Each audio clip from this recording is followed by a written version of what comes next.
You are listening to Geek Fest Rants on the IC Robots Radio Network. You have located Geek Fest Rants, the entertainment podcast for genre geeks like you. Shall we play a game? Covering the world of vintage and current film and television since 2010. Game over, man. It's game over. Featuring in-depth conversations on sci-fi, horror, fantasy, comics, toys, and conventions. So say we all. So say we all. And now sit back, relax, and enjoy today's show. Your dungeon master has placed you in a dreadfully precarious position. You're playing the most phenomenal game ever created. Your skin grows cold from your first glimpse of the enormous beast. It's a product of your imagination. Survival depends on a quick, decisive move. Your choices are limited. Stand and fight, or run. Use your lightning bolt. Victory is yours. Win the treasure. TSR Hobbies, Dungeons & Dragons games. Products of your imagination.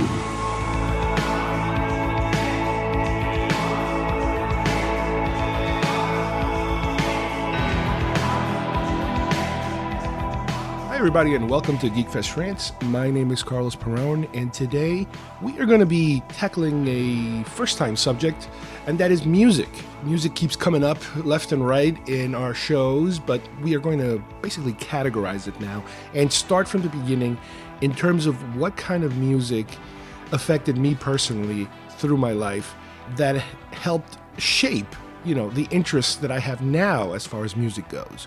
We're going back to the 70s here and the early 80s because that's kind of when it all started for me, music-wise. Then we're going to go take a look at a comic book, a movie adaptation of Planet of the Apes, a surprisingly great compilation that I found that so far seems to be the best movie adaptation I've ever read.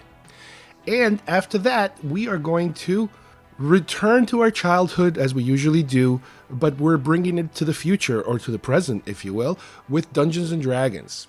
Recently had a opportunity or excuse to dig up all my D&D materials that I had, and in traditional fashion, reacquire things that I've lost throughout the years, so we can set up an actual D&D game with my family. And you'll hear all about that today on Geek Fest Rants. Let's get started.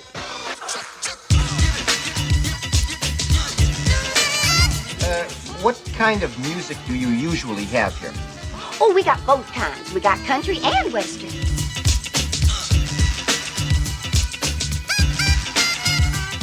If you don't eat your meat, you can't have any pudding. How can you have any pudding if you don't eat your meat? Do you mind if we dance with your dates? Why, no, not at all. Go right ahead.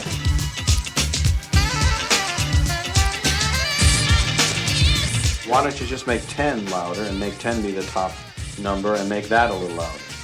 These go to 11. We just wash the hair. No, I work on my hair a long time, and he hit it. He hits my hair. Guess what? I got a fever, and the only prescription is more cowbell. Today we're going to dig a little deep into our musical segment with a little in-depth view of my particular musical interests.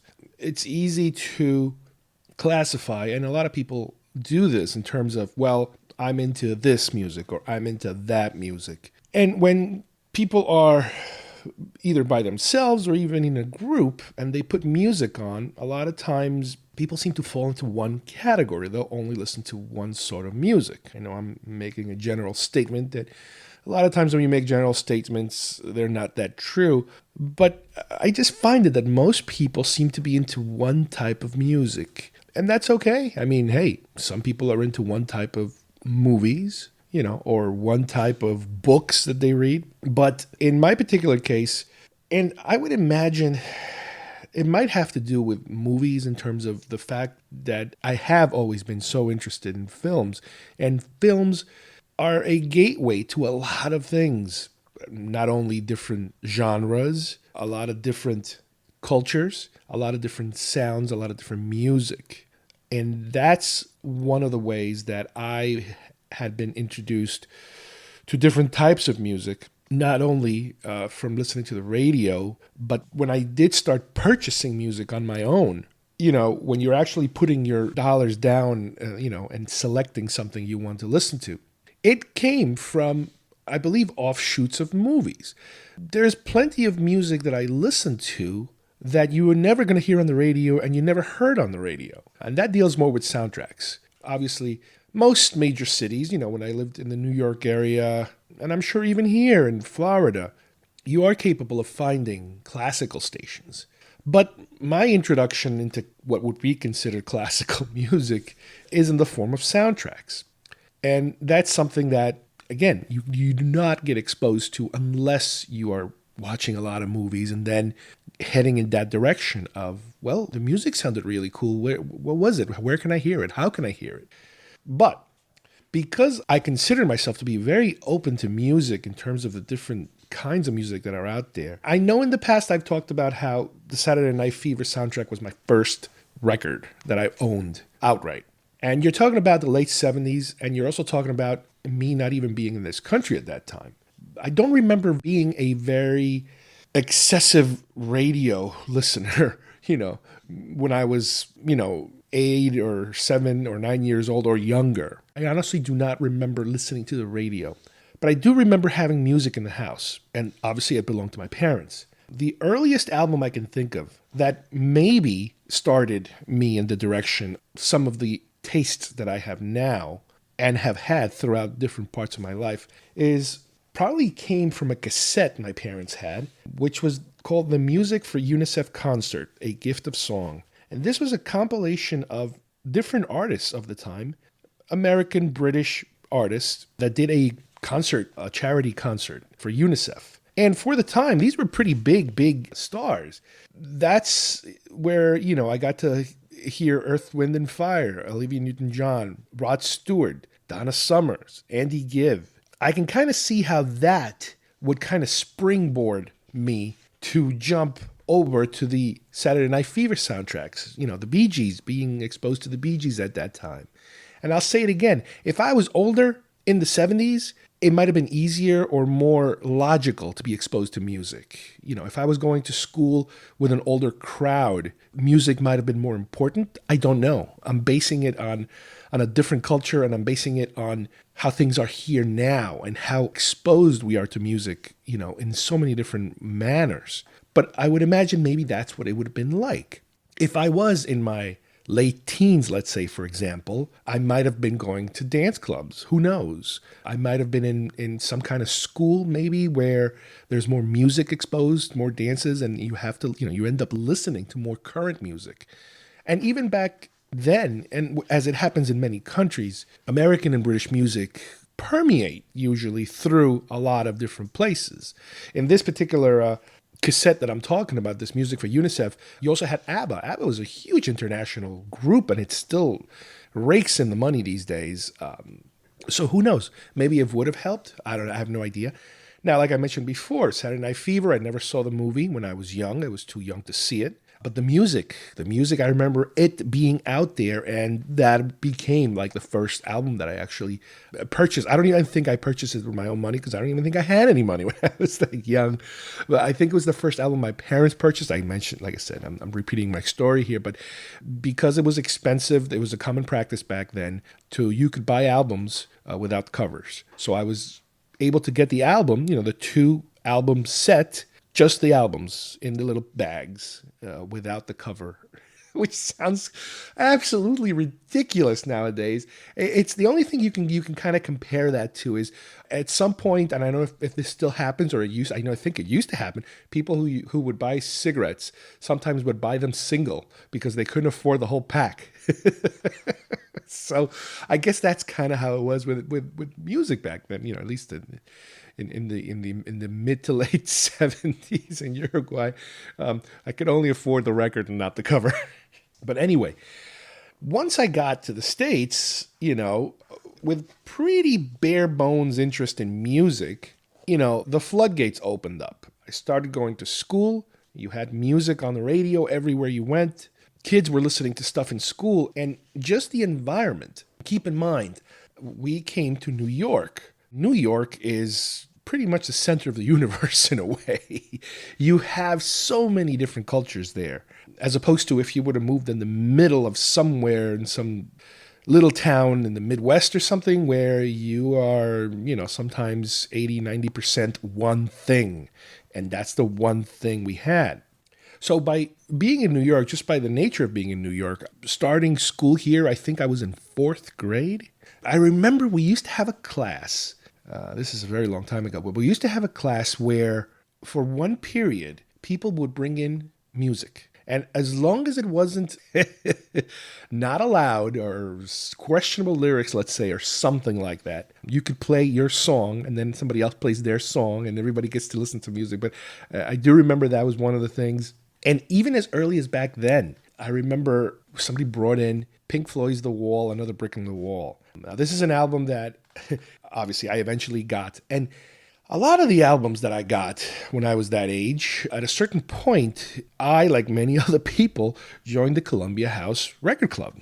For 1 penny, you could pick 12 albums, and then you have to buy, 4 or 5 more at regular club prices. If you remember that scam, it wasn't a bad deal. It was, you never know. I've joined that club, I remember, I think I did it for records. Then I started ordering cassettes through them, I believe. Then I started ordering VHS movies. And I believe, if I remember right, I might have gotten as far as Laserdiscs, because I think Laserdiscs were still part of Columbia House. I hope I'm not wrong. But yeah, I've been through those Columbia House. And then there were times I remember where you could rejoin under a different name or a different person in your house or a different address, or you have them sent to your grandparents' house or something. It was great. It was just great. And I could tell, I always completed my contracts, so there's no scam going on here. But that was one way of getting a lot of records. And Pink Floyd's The Wall, I remember, was a very, I don't want to say very, but for a 9, 10-year-old, 11-year-old kid, it was somewhat of a controversial thing because they were playing Another Brick in the Wall, and they had kids talking about how they don't need no education, and you're playing that in a school, and people were like, they're not going to like this one, that kind of thing. So there was a certain stigma attached to that song, that it was almost like a rebellious song to play, in a school environment. Again, you're a preteen kid, you don't see the artistic part of the song, the adult nature of the album as a whole, and what the artist is trying to portray here in this album. This person that is fighting his inner demons and all that stuff. You never really got to experience that young. However, the movie was put out by Alan Parker, and the movie is pretty serious in terms of what is going on with this character in the movie. But again, as a youngster, you have no clue. So at the time, that was my traditional rock infusion. I don't think you could consider it heavy metal. And at that point, I don't think there was such thing as heavy metal, at least in schools. That happened, as far as I remember, more towards my junior high years, where the more heavy metal-ish bands started, popping. The other thing is that during that time, there was the era of old school hip hop, and I don't even think it was called hip hop back then. It was more rap music. It was the beginning of rap music, but it was old school. It was the beginning. And especially, I remember in junior high school, that was when rap was exploding everywhere. It was exploding on the radio. There were radio stations, urban stations that specialized in that kind of music. And I remember I would listen to that sometimes. My first official purchase, I guess, of an old school rap type of artist was Curtis Blow's The Breaks. I absolutely love that song. I still do. I use it in one of my opens. It's just such a fun little song. And this is a time where what would today be considered, I guess, hip-hop or what, because there's so many subgenres now, even within that genre. It was a more basic structure to what was happening. It was a social commentary. It hadn't gotten to the gangster rap phase that it did later, like in the 90s. I don't know if you can call it a cleaner, a fresher. It was just different. It was different. It was fun. You had all these different groups popping up. And it was a very heavy part of my junior high school experience because, again, you're in New York. You're exposed to different things. Also, I would say around that time, for a different flavor of what would we consider rock, Blondie. I bought Parallel Lines probably when I was, I don't know, 5th or 6th grade, maybe around that time, which again, it had when it came to songs that, now granted, I've never been a very lyrical individual in terms of examining and interpreting lyrics. I'm more of a music person. I like the tune. I like the music. I like the instruments. The lyrics is something that was always secondary to me. Granted, if you kind of start to learn the lyrics of something, you can kind of sing along with it and whatever, but to me, I was more musical. But I do remember there was just like Pink Floyd's The Wall, when you brought it to school, there was that, it's a rebellious song about anti-school, let's say, for example. With Blondie, I remember it was like, there's a song in here called Heart of Glass, which was a huge hit. I mean, this Parallel Lines album had so many hits in it. Let's see. Well, Hanging on the Telephone, I love that one. Heart of Glass, that was her huge hit. One Way or another huge hit. This was her big, explosive album that brought them all to the forefront. Now, remember, Blondie was a combination. It was rock, but it also had a lot of like punk roots in it. And punk is something I never really got into as much as some of these other things. There's certain things I never got into. Obviously, certain types of world music, if you break up world music into specific like reggae or this or that or the other, I never got in those directions too much. But for mainstream type of music, even punk music, I never went in that direction.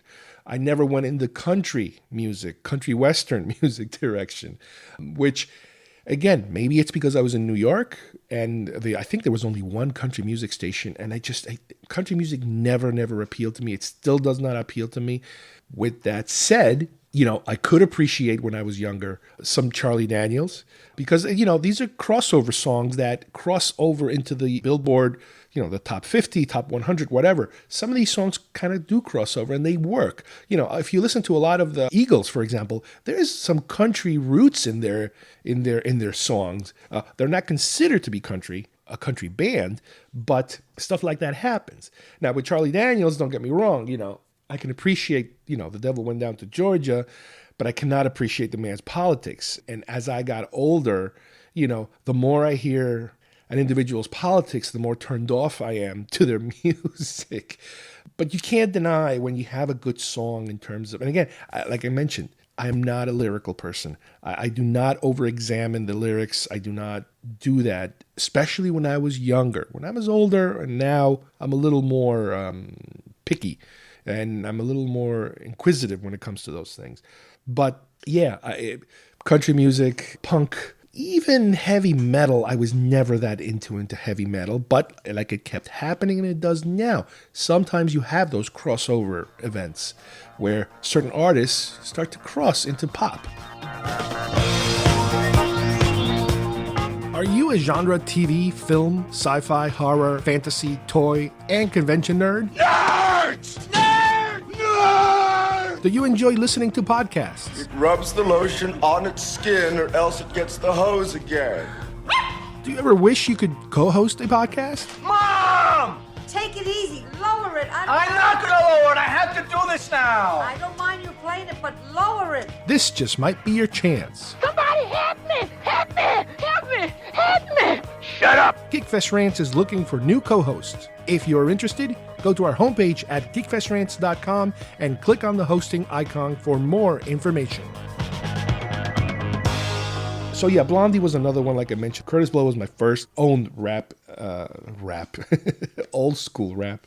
Disco was still very prominent in the time, and I do have my share of Village People albums and Donna Summer. Donna Summer I absolutely loved. She was also part of this Music for UNICEF concert lineup. And through Columbia House, I've got, I think, 2 or 3 of her double albums, and it's just a litany of hits of that time. I also used to watch on TV Solid Gold, which was the more, you had American Bandstand, but then you had Solid Gold. And Solid Gold is the gateway for Dance Fever in a way. And it's the gateway to Soul Train. So there's this other world of music and performance on television back in the early 80s that gave you an entire other perspective on things. But Solid Gold seemed to kind of grab a lot of these things and throw them to you once a week in a visual format. And that's where, again, you would hear some of these type of performers, do their thing. My biggest, from this time, person that I kind of grabbed onto, I think, performer that I grabbed onto, I think, would be Huey Lewis and the News. They had some preliminary attempts at hits, and they did have some minor hits in the early 80s. And they even performed in shows like Solid Gold, for example, with their minor hits. But not until Sports came out, their Sports album from 1983. Again, this is another Columbia House. And it's funny because if I'm looking at my records, I remember if you look in the back, a lot of them even say specifically published or printed for Columbia House. But anyway, their Sports album all of a sudden had, these specific hits that I've been listening to on the radio and watching.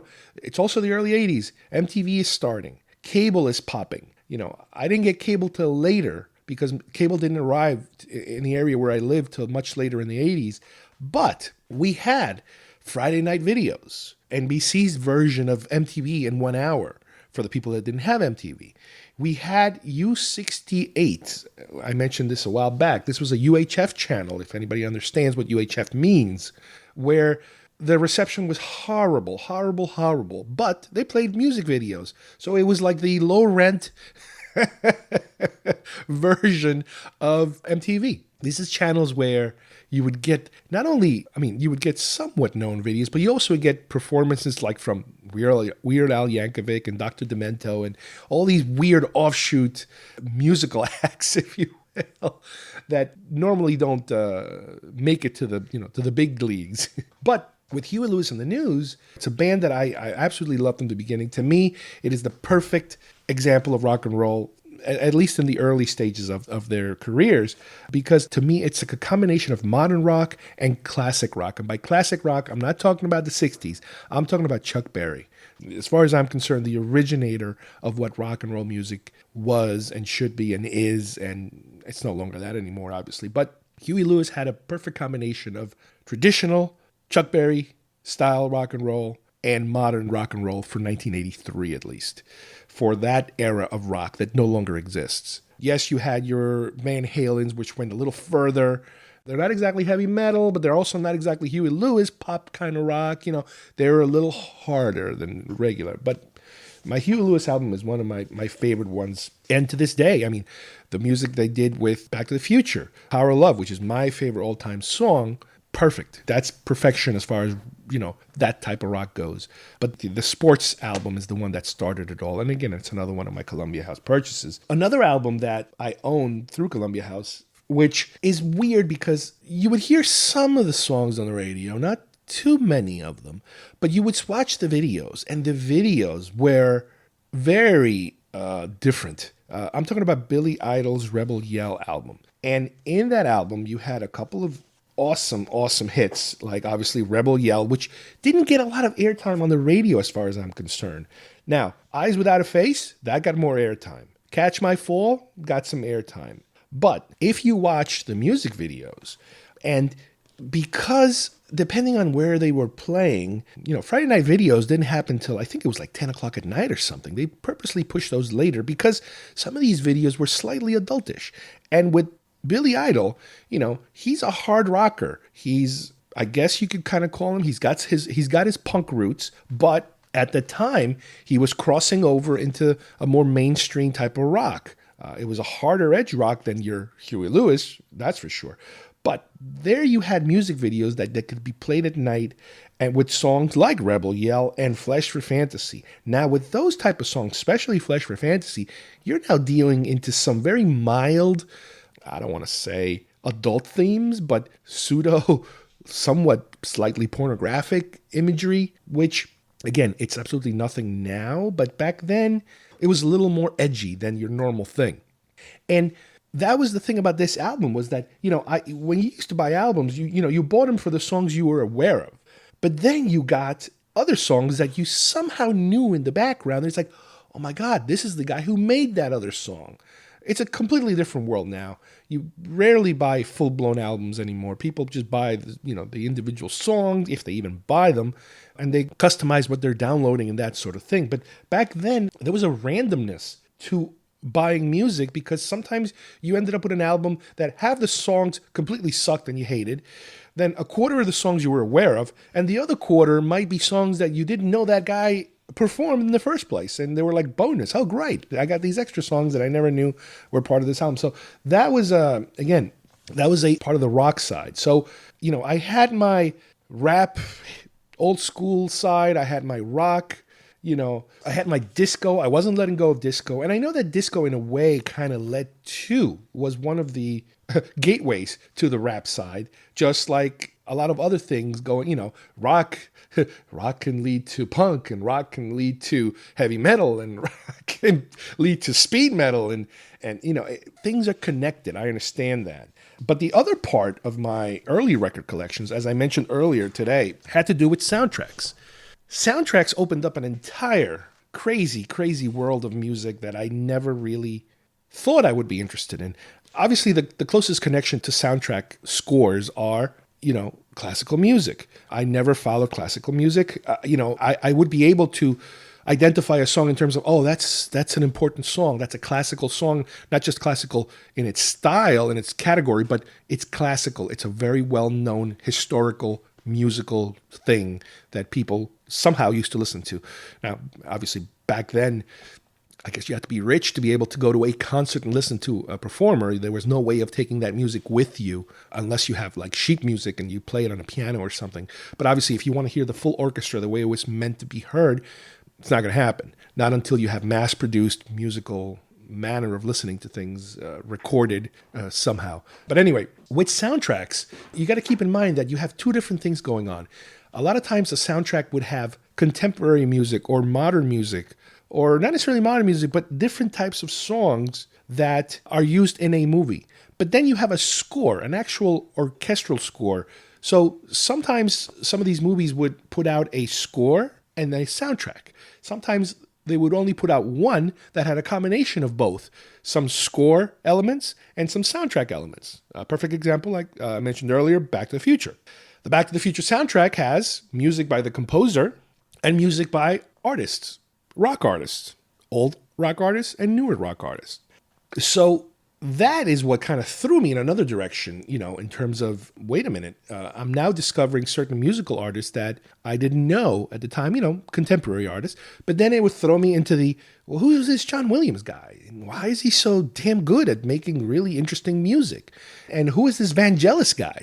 And who is this Basil Polydaris guy? That's one of the things. And one of the earliest, aside from, now I'm not talking about the basic food groups here, which is John Williams and Star Wars, or a lot of Spielberg related stuff. I'm talking about when scores start to get a little different and weird and good weird, if there is such a thing. Vangelis, one of the earliest soundtracks that I got, again, through Columbia House. It sounds like I'm doing a commercial for Columbia House. I don't even think it exists anymore, to tell you the truth. Is the soundtrack for Blade Runner. Now, the movie Blade Runner in itself, and I think I've done shows about it, it's a whole other world in terms of things were happening in that movie that I had never seen before, things that stick, and you continue to think about and continue to think about. But as far as sound goes, just like there are so many movies where the music is almost a character. And I'm not talking about musicals. I'm not talking about movies that people have to stop and start singing. I'm talking about movies that the music just permeates. Saturday Night Fever. The movie is not a musical. I know I like to treat it like a musical, but the music, it's just so rich in that culture, in that environment that we're watching at the time. I mentioned Tron Legacy a couple years ago. Daft Punk's score is amazing, how it becomes a character almost, in terms of you have to pay attention to it. It demands attention. And Blade Runner was probably one of my earliest ones, for a sci-fi film at least, where the music in the film became a character in the film. And that was one of the earliest ones that I bought. Little did I understand at the time that this album, and I probably am going to end up having another show about just the Blade Runner soundtrack at some point. Little did I understand at the time that the album they put out was performed by the New American Orchestra. Okay, but the film says that the music was performed by, conducted and written and performed by Vangelis, which it was. The New American Orchestra did a pretty good job doing their interpretation of the Vangelis score, but little did I know at the time that there were some legal problems going on between Vangelis and filmmakers and the music distributors and blah, blah, blah, blah, blah, that prevented him from releasing his version of the music. So they instead put out an album with another orchestra playing the music. Like I said before, they're pretty close. They're very good, but it was the only way you could hear it at home. You had the movie, you have the soundtrack. Blade Runner wasn't a very merchandisable type of movie, and as we talked about it many times before, a poster, maybe a novel. Well, this was based on an original novel, so they had to go with the original novel. A couple of magazines, a soundtrack. You got to put out a soundtrack. You got to make some bucks. So this was one that I started to listen to, and wow, did that open up some doors for me in terms of, what is this? This is like electronic music? What the heck is electronic music? What is this? Is this, at some point, new wave electronica, which kind of leads to, dance music, all kinds of different type of music. So again, my taste started to go in that direction too.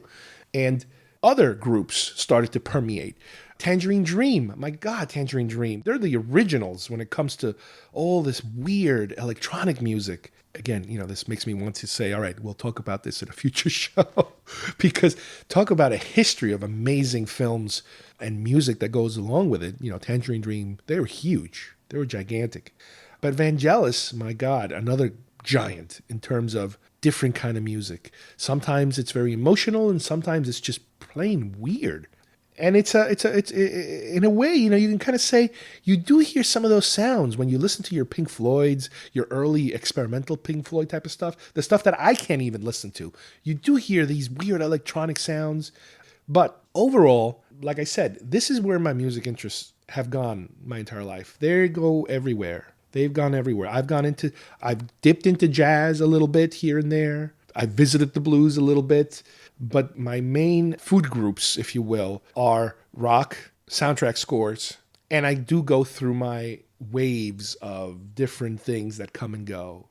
Currently I'm in a early 80s, late 70s, old hip-hop rap kind of music, depending on what's happening in my life at a certain point. Well, recently we started playing D&D, so I've been gathering more and more D&D-ish type of music. So that's where I grab my Conan and my Lord of the Rings and, make playlists out of some of those movies. But it all starts somewhere. You start to develop your musical taste at some point. Now, don't get me wrong. I can listen to pop music all day long. And that was one of the things when we came to Florida, is that the radio stations were different, and I was able to find a couple of classic rock stations. Again, my idea of classic rock is not the 60s, and I understand that for a long time, 60s rock was considered classic rock. No, and not even the 50s I'm talking about 80s rock. So I was able to find some stations that play Van Halen and Billy Joel and, 80s type of rock music. But at the same time, I know that at certain parts of the week, on certain stations, you can hear 80s old style rap and dance music and that sort of thing. And if I have a craving for disco, I know where I can find all my disco, because I have all my Casey and the Sunshine Bands, I have my Donna Summers, I have my Village People. I know where to go for that stuff. So I think my interests basically fall to where or how I'm feeling at the time. But I do have my basic food groups always there waiting for me. I believe comics are our last link to an ancient way of passing on history. Worst crossover ever. Oh, by the hammer of Thor! What brings you guys here? We're looking for a recommendation about comic books. Oh, well, I recommend you don't open a store and sell them. My spidey sense is tingling.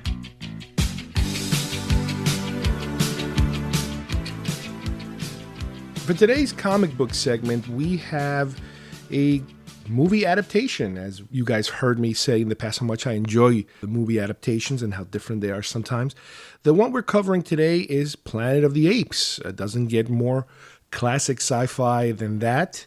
The original film came out in the late 60s, and at the time they didn't really merchandise it too much, practically none at all. But later on, as the sequels started coming out through the early 70s, and then it leading to a television show, a very short-lived television show, that's around the time when they started pushing and pumping all the toys. This is 1974 I'm talking about. The movies themselves were, starting to air on television, and at the time, television was thought to be the next logical place for it. It didn't last too long, like I mentioned before, but that also led to an animated show, which also did not last too long. It lasted longer than the television show, I believe. But that's, again, the period, when that television show came out in around 1974, when this particular comic book came out, and when the majority of the merchandising for the movie came out. Most of the stuff that you see out there that doesn't look 100% great. It is very early, marketing blitz, if you will. We talk here in this show so many times about how Star Wars revolutionized the merchandising of a film. I would probably say Planet of the Apes probably was the one before Star Wars that had the biggest, not necessarily success, but the biggest marketing push when it comes to putting out toys. Now, obviously, the franchise outlived all those toys to the extent where, and we'll talk about this in the future, new movies came out. The Tim Burton Planet of the Apes remake came out. Then the more modern, Caesar-centric ones. There's one about to come out in a couple of weeks. Merchandising for some of those films had its own life. Same thing with publishing, comics, books, making of, art of, all the typical modern merchandising that goes with a film. Not insane Star Wars level marketing, but, and not even, I would say, early, original Planet of the Apes level marketing, but it has continued. With this particular film, like I said before, there was no big push in the beginning. So what I have here that I just finished reading is a compilation, basically, of a series of 5 comic books that were released by Marvel back in 74 that chronicles the first film, Planet of the Apes. Now, I understand they put out a couple more. I'm in the process of looking for them. This one is all in black and white. It has been repackaged as they do many, many times. I mean, I know I go through this all the time between Marvel and Dark Horse when it comes to Star Wars. But this particular one was repackaged in 1990 by Malibu Graphics.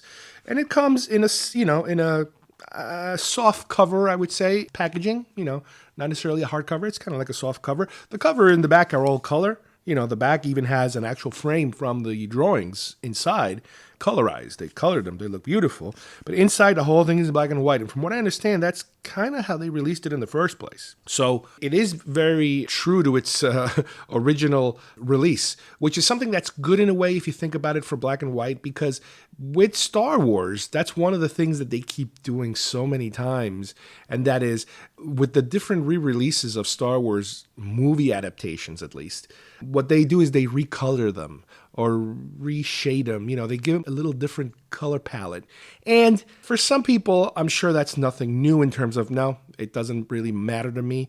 With me, yeah, sometimes the color palette means something. There is such a difference, in my opinion, between the original Star Wars movie adaptation and some of the more modern ones where they don't touch the art, they just change the color.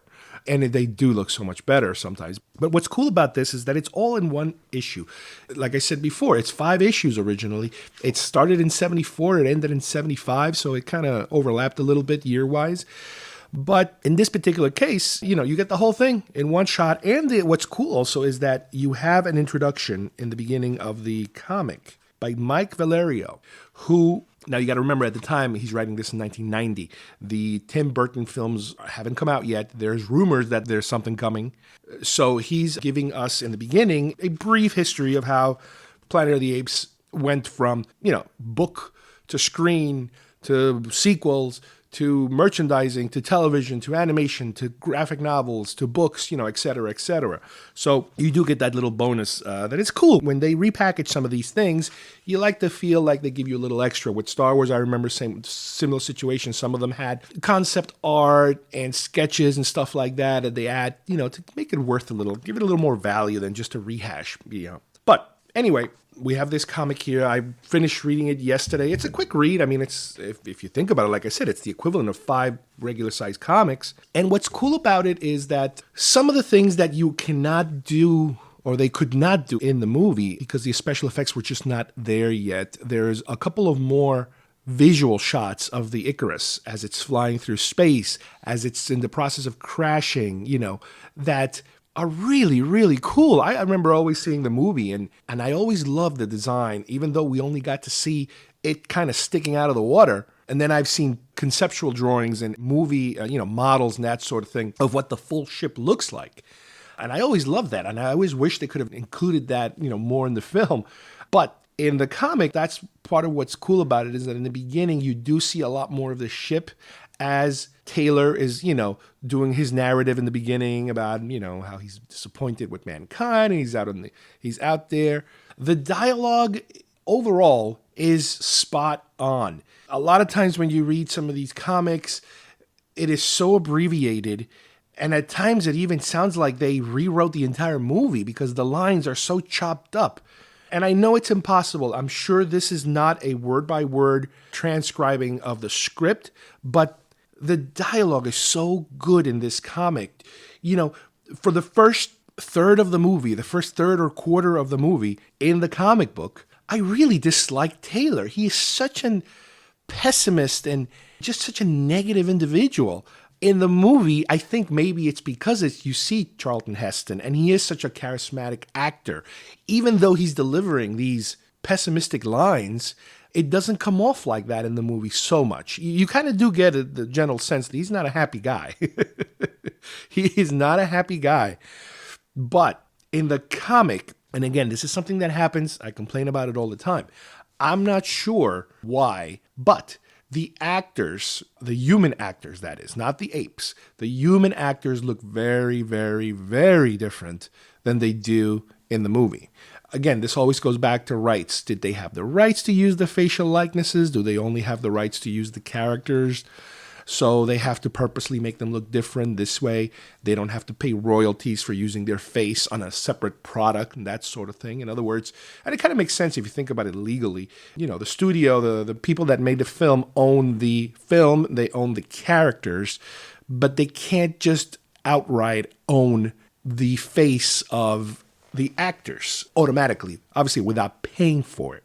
So that's a possibility of why they look so different. And again, this goes back to what I was just saying, that it's part of the reason I think why, as he's delivering all these pessimistic lines, he kind of almost gets into a fight with one of his fellow astronauts, reminding him that everybody's dead. And he's such a Debbie Downer.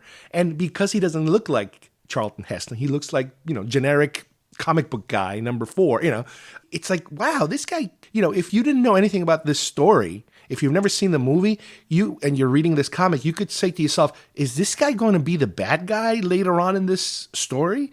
But it's really unusual when you read it. But, obviously, which way this is going, so you kind of know it.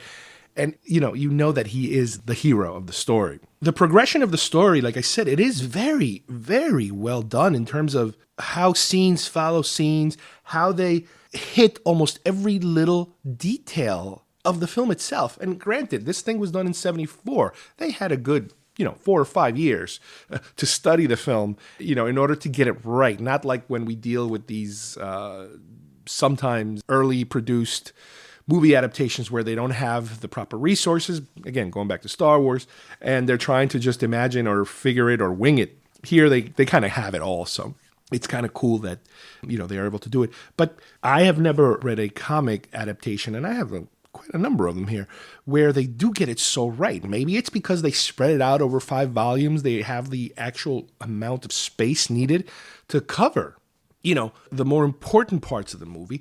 And granted that the comic book, has the same problem that most comic books have, is that when you have a prolonged amount of action in a visual sense in a movie, with the comic book, some of the characters have to kind of narrate that action so that the reader gets a better explanation or a better sense of what's happening. You see a guy leaping forward and you might have something that says, oh, if I jump on him right now and knock him off the horse, that will really do the trick. Something where it's describing the action to help you understand what the artist is trying to portray in some of those shots. So we do get a lot of that sometimes. One scene that's a little different, and I wonder why, is when the astronauts are going for a swim.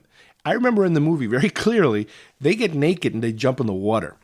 And granted, this is, 1969, I believe. So the ratings are different, and you can kind of get away with just a little bit more than you do these days when it comes to PG rated films, that sort of thing. But in the comic book, they chose to give them either underwear or bathing. I don't think they're bathing suits, and I guess they would strip down to their underwear. And you see them jumping in and they're wearing their underwear.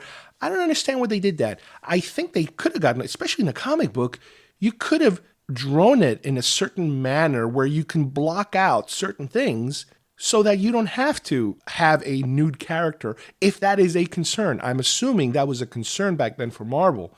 So it's a little surprising that they chose to, when they're going to deviate somewhere, they're going to deviate over there. So that seemed a little odd, but it's just a nitpicky little thing.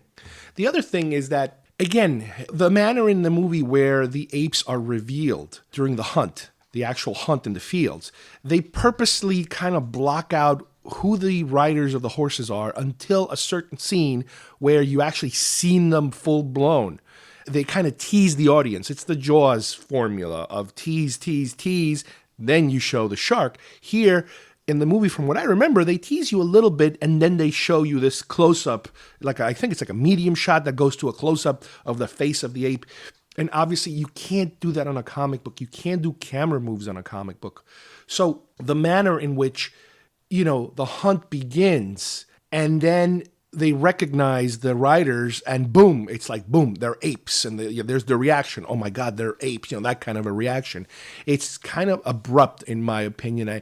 I wish they could have done it a little more subtle. But yeah, I understand that this is one of the limitations, of the many limitations of using a comic book format. You can't do certain cinematic things that, are more effective, when you see it in the movies. On the other hand, if you figure that, for example, I mentioned before, we don't want to show anybody naked, it's for kids. The opposite kind of happens, I think, on the scene where Taylor escapes and he's running through the city and he's looking for a place to hide. And he runs into a museum, what looks like a museum, but they're also having a funeral inside, I remember. But at one point, he's like hiding through the halls. There's a little chimp kid that kind of spots him, so he has to run out again. And all of a sudden, he runs into Dodge, I believe was his name, one of the other astronauts that apparently got caught. And he is kind of on display on the museum side as almost like an animal in terms of he seems to be stuffed and dead, like a stuffed animal in a museum, like a museum of natural history type of thing. Well, he's standing there and, it's a shocking scene. It's like, oh my God, that's what happened to my friend type of scene, which is pretty shocking in the film. In the comic, they, instead of him running into him, standing up as a figure, as a display, they have his head mounted on the wall. Like a trophy, like a hunting trophy, which I personally think it's 10 times more horrific, if you think about it, than the film version. So it's kind of weird where they decide to make certain changes. In this case, I'm like, wow, I'm surprised they took that route. But overall, like I said, because the overall story is divided into 5 parts, you can kind of see where, issue 1 ends, issue 2 begins. You have a nice big frame page to begin it. You have a cliffhangery, what will happen next, when one issue ends. And it goes like that throughout the rest of the book. It is dead spot on the scenes, the amount of time spent on each scene, and the attention paid to the information that's being portrayed. It is very well done. I am impressed by far. I would say this is probably the best faithful adaptation of a movie adaptation that I've ever seen so far. I know, like I said before, there are other ones. I'm going to try to hunt them down. I also know that they have them, and because I did pick one up at a convention once. I think it might have been from one of the more future films. It might have been from Beneath the Planet of the Apes, like an issue, I don't know, number 5 or something. It was a specific one in that particular run. And it was a single issue, but it was in color.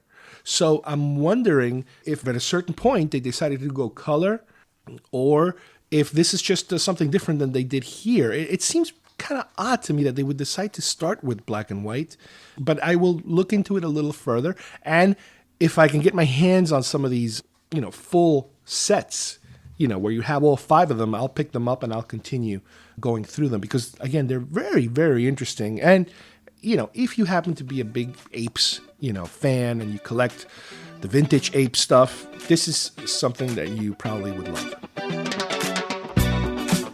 You can collect them all.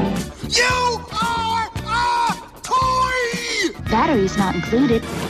Get those wonderful toys. Details on specially marked packages at participating stores. Is that the $6 million man's boss? It's Oscar Goldman. Why do you have that? That's worth a lot of money. That's much more valuable than Steve Austin. Action figures each sold separately. Hi, I'm Chucky, and I'm your friend to the end. Some assembly required. All your favorite Star Wars heroes and villains. I have 3 of each. 1 to display, 1 to open, and 1 just in case.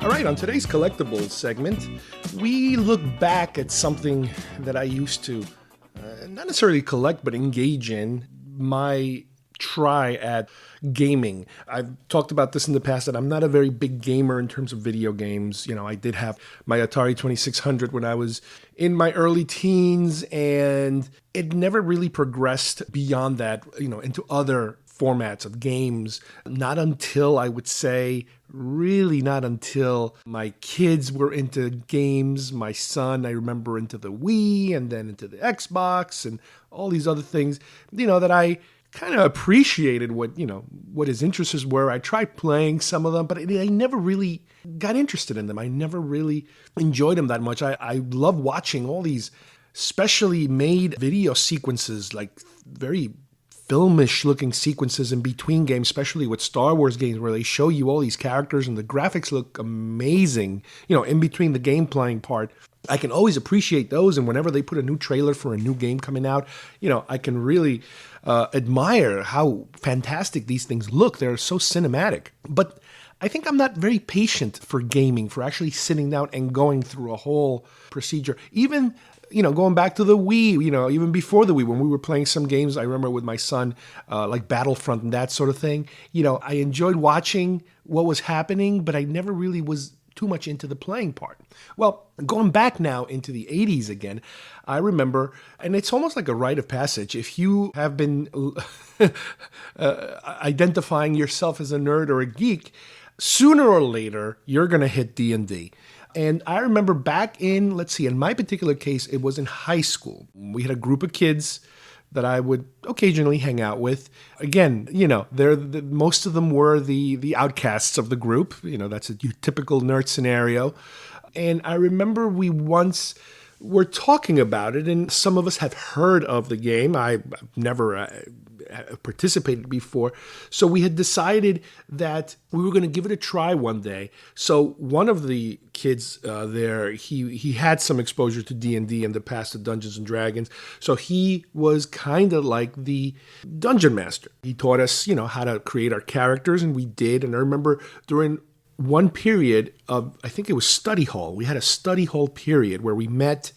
It wasn't in the library. It was more like an open area that didn't require everybody to be super quiet. And during that hour, we would work on our games and we were engaging in games. And that's when we started. And we had, I had my character, the other kids would have their characters. And that kind of grew into, we would then meet up after school. We would find an empty room in high school, and we would then continue to play, different characters and that sort of thing. Now, let's keep in mind, I went to a Catholic high school, and around this time, one of the controversy surrounding Dungeons and Dragons was that there was a story in the news about a kid who apparently had either committed suicide or done something, and they found in his room Dungeons and Dragons, so they kind of associated the game with what happened to him. Forget the fact that the kid might have been troubled or clinically depressed or anything like that, but it's one of those things that surrounded the game in terms of the game got the stigma for a while of it being a weird, satanic type of thing, which is completely and utterly ridiculous. But, as I mentioned before, little did we realize at the time, and it's kind of like, when I earlier talked about Pink Floyd had a reputation even for kids my age of being, oh, that's that druggy band, that 70s druggy band, that kind of thing. So naturally, anything that you're told is bad for you, you're going to want to take a look at because it's usually the opposite of what your parents or society wants you to do. Well, with D&D, I would say I didn't necessarily want to take a look at it because of that, because I was genuinely interested in the game, but I do remember that at the time, there was that whole, oh, you're playing D&D? And, especially religious groups would start freaking out. I guess in a similar fashion to somehow, more recently, not to that extent, some, crazy religious groups started freaking out about Harry Potter because there are witches and there's wizards and that's, paganism and blah, blah, blah. Those kind of wackos running around the world. There was a situation running around that time. And again, looking back, we're doing this in a Catholic high school. Luckily, we were never approached seriously and asked what was going on. Most of the times I remember people like the janitor would be walking around and he would see us in a room and he would be like, okay, I'll come back later. Or maybe a teacher would come in and might ask what's going on and we'd say, oh, we're just playing a game. And they were like, oh, okay, that's all right. See you later. So luckily, maybe they didn't know exactly what we were doing. And maybe if they knew exactly what we were playing, they would have, consulted with the principal and to find out if I was okay or not. But it's funny when you think about this now. Now, as far as the game goes, I at that time got as far, I think, that I bought a couple of the books. This is in the mid to early 80s. So I'm talking about high school, which means 84 to 88. I think those were my high school years. I believe I owned the Player's Handbook and probably Fiend Folio, which had all the monsters of the time that were available for you to fight against. I had created my own character, like I said. I got myself my own dice. You got to have your multi-sided dice for the game. But that's as far as we went. We never got to the point where we would actually meet up at somebody's house and do like an all-night type of event or anything like that.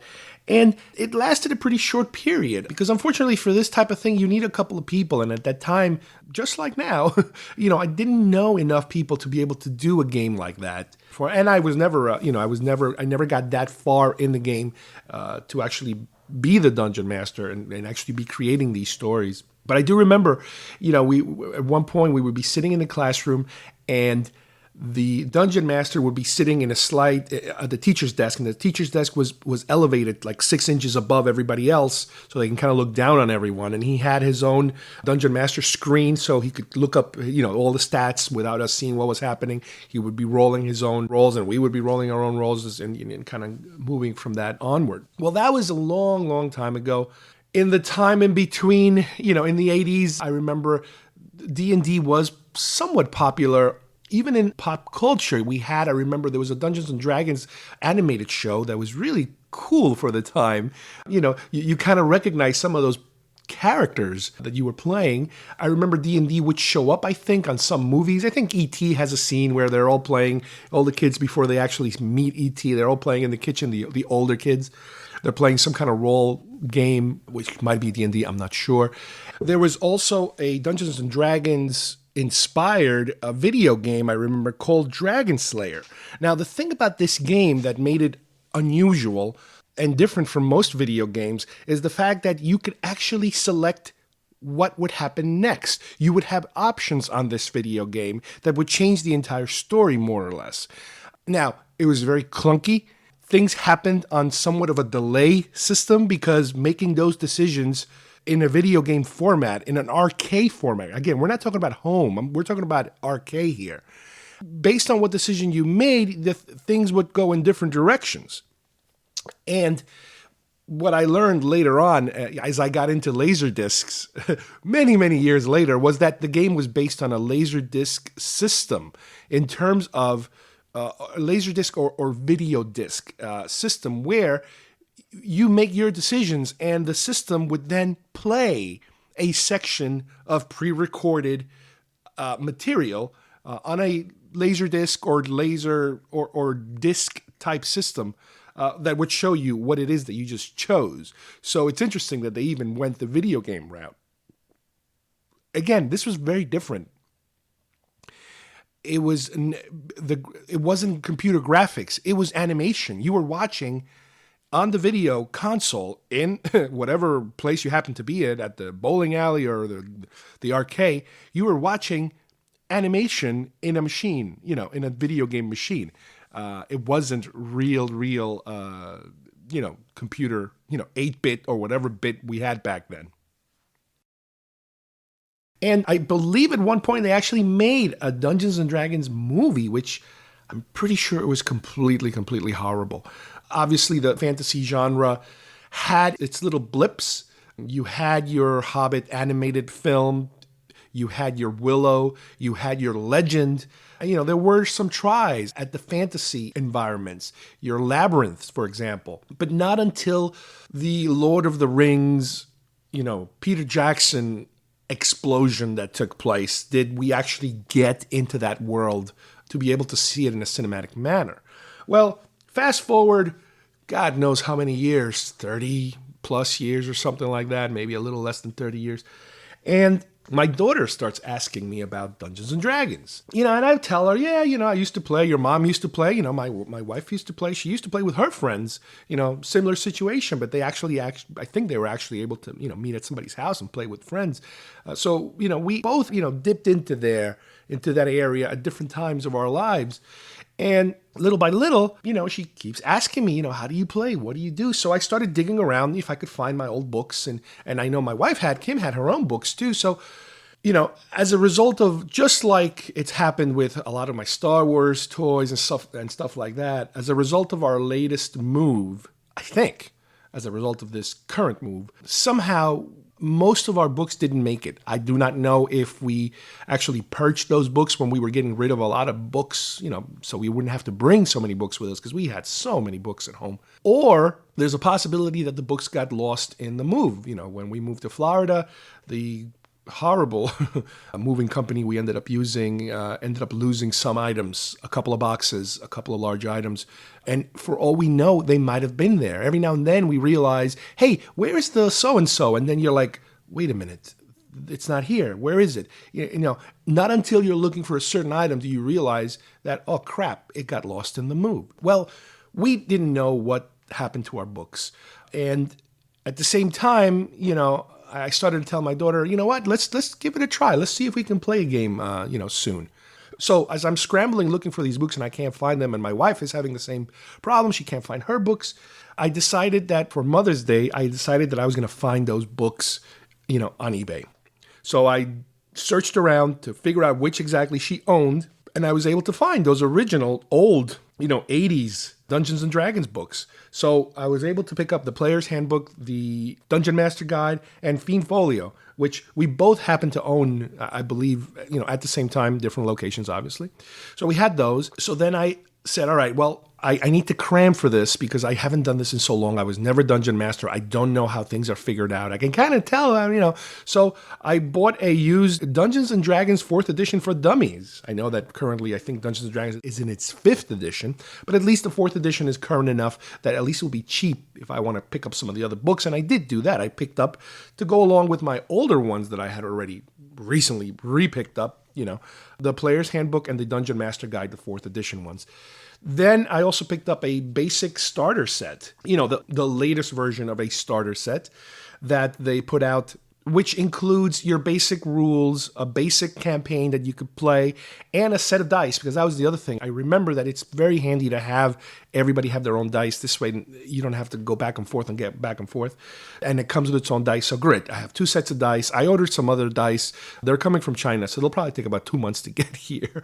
But the good thing is that they're only about $2 per set, so it's worth the wait. For $2 a pop, it's worth the wait.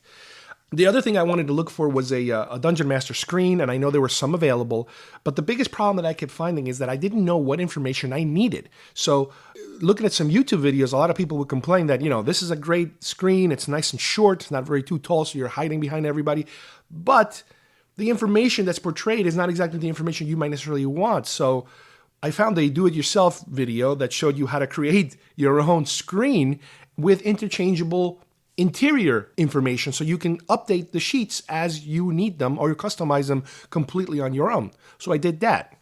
I then also wanted to create a grid, because I wasn't necessarily thinking about playing in grid fashion where everybody moves through a grid, but I wanted the look of some kind of a terrain with grids, so I can kind of position characters if need be, so that the players could understand where everybody's standing in relationship to their adversaries or their environment. So I went to Walmart and bought some fabric, some green fabric, kind of like grass green looking, and with big rulers and Sharpies, I made a huge grid, basically the size of my dining room table. So the other thing I did, getting ready for the day that we were going to play, was I started going through YouTube and I watched as many videos as I could on how to start a game. And there's a lot of really good videos out there. I am still trying to search for one that specifically goes through the process, the actual process of a dungeon master looking up information and doing the math on how many hits, when to check, when to check, when not to check certain things, when to progress the story. So I've gotten a pretty basic idea of what's going on. I know that the basic, most important rule is when in doubt, make it up, because you are the dungeon master, you're in charge, you make the rules. So last week we had our first game, and it was basically myself, my wife, my son, and my daughter. I was the dungeon master. So I laid out all the stuff. I had all the grids. I gave everybody pre-made characters. We didn't want to spend too much time creating characters at first because we just wanted to have a quick run at it. We bought the mandatory pizza. It had to be pizza. You got to have pizza when you're playing D&D. And, we started a game. And I laid out the felt, so you have the fabric grid. I gave everybody these little players that my wife had, these little pewter fantasy players, and I guess they could be considered D&D. So at least they kind of see reference to see who they are. And the other thing that I did was whenever we encountered creatures or monsters or anything like that, I dug into my old bins of action figures. And by that, I'm talking about all my Lord of the Rings, all of my Ray Harryhausen creatures, McFarlane's scary monster-looking guys, not necessarily identifiable, but monstery enough that it's a monster. So every now and then what would happen is I would say, okay, you walk into this room and there's 3 goblins. So I would place in the board, on the table, 3 Lord of the Ring goblins. And it's like, okay, this goblin is attacking you and that goblin's attacking you. Then at a certain point, a giant spider comes. And then I grab a giant spider head again from my Lord of the Ring figures. I used X-File figures, McFarlane figures, all types of different type of figures in order to help with the representations of these characters. Now, I know that's not necessary, and I know a lot of people don't like to play that way. It's traditional, more to kind of do it all in your head. You have to imagine what these creatures are like. But for this first time, it kind of worked, I think. And we did about a 3-hour game, which wasn't bad. It was a nice start. I was able to begin and end the story. It wasn't like a cliffhanger ending, because I was thinking of doing something like that, but didn't. Everybody seemed to have fun and they want to do it again. And especially my daughter, she's like, okay, I want to do it again, because I know she wants to run some kind of game with her friends. So she wants to learn from me how to do it.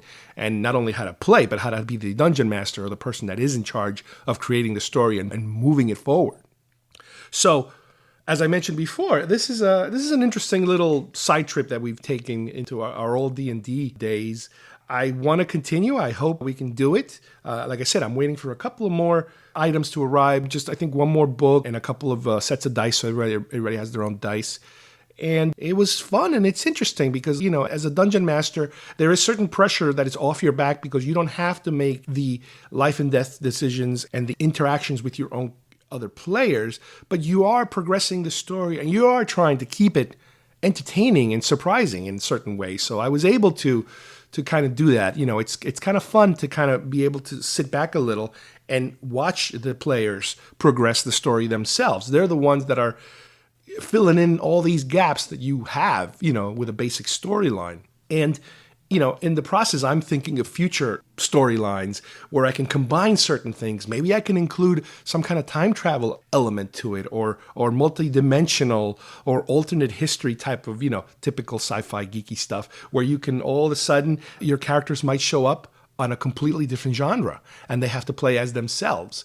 So interacting with a more modern setting, let's say. So I am thinking of doing that. We are going to continue it.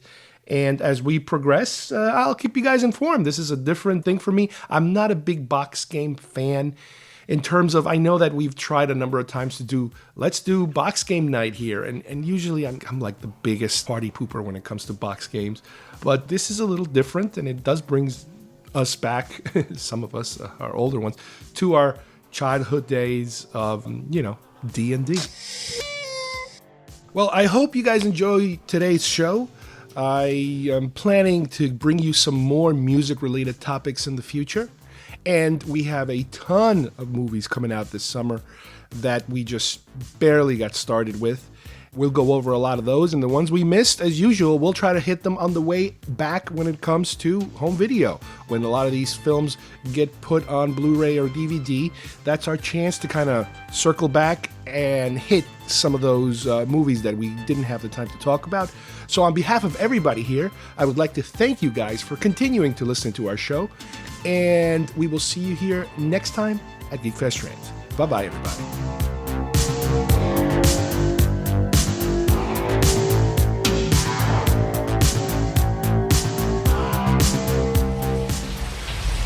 I've seen things you people wouldn't believe.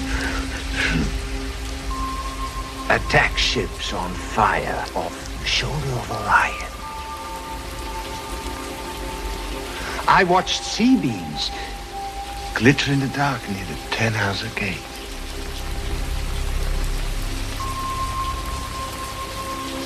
All those moments will be lost in time, like tears in rain. Time to die.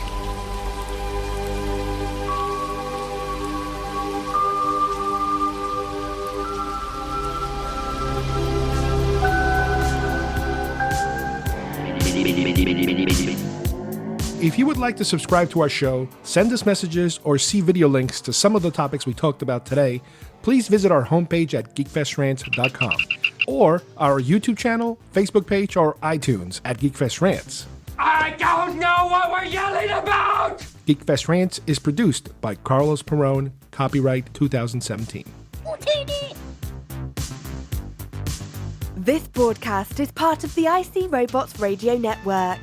Visit icrobots.com for this and many other nerd/nostalgia related podcasts. You won't be sorry for long.